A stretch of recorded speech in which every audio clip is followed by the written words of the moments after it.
এটা তো 2025 সালের শেষ খুতবা, তাই না? ইংরেজি বছরের ফার্স্ট ডে আসছে, শেষ 31st নাইট সামনে চলে আসছে।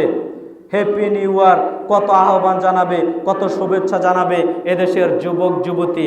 মনে রেখে দিয়েন একটা কথা, আপনি যদি মনে করেন যে ইংরেজি বছর নতুন নববর্ষের শুভেচ্ছা জানান, এটা মুসলমান কোশ্চিনকালেও জানাতে পারে না, অমুসলিম জানাতে পারে।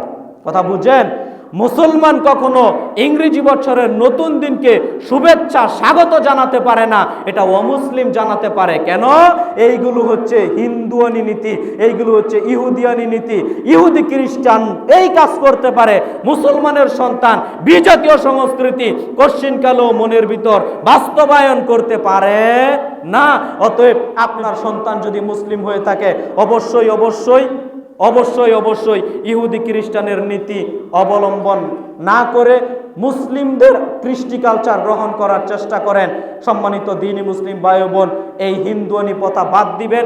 আপনার সন্তান যদি 31st নাইট এরকম রাত উদযাপন করে, অবশ্যই অবশ্যই আপনি গার্ডিয়ান, অভিভাবক হিসেবে আপনি কঠিন হুঁশিয়ারি জারি করে দিবেন, শোনো আমার ছেলে, কোশ্চিনকালেও এই দিবস তুমি পালন করতে পারো না।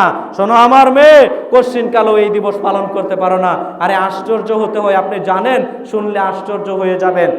সারা বাংলাদেশে এই যখন নতুন বছর আগমন করে, আতশবাজি আরো যত বাজি এ ধরনের আপনার কি স্ফুলিঙ্গের মতো আগুন ছেড়ে দেয়, কত শত শত হাজার হাজার পশু পাখি যে মারা যায় আপনি জানেন?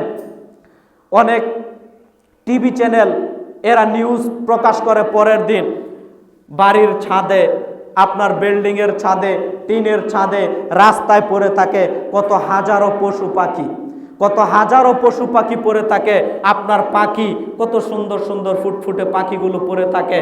সম্মানিত দ্বীনি মুসলিম ভাই বোন, কি করে আপনি মুসলিম হিসেবে এই ইহুদিদের কৃষ্টি কালচার আপনি গ্রহণ করতে পারেন প্রিয় ভাইয়েরা আমার? তাই আসুন এই সমস্ত কৃষ্টি কালচার থেকে বেরিয়ে আসি, আল্লাহ এবং আল্লাহ রাসূলের আনুগত্য অনুসরণ করার চেষ্টা করি। আল্লাহ তাআলা আপনাদের আমাদের সবাইকে সঠিক বুঝে আমল করার তৌফিক দান করুক। আল্লাহুম্মা আমিন।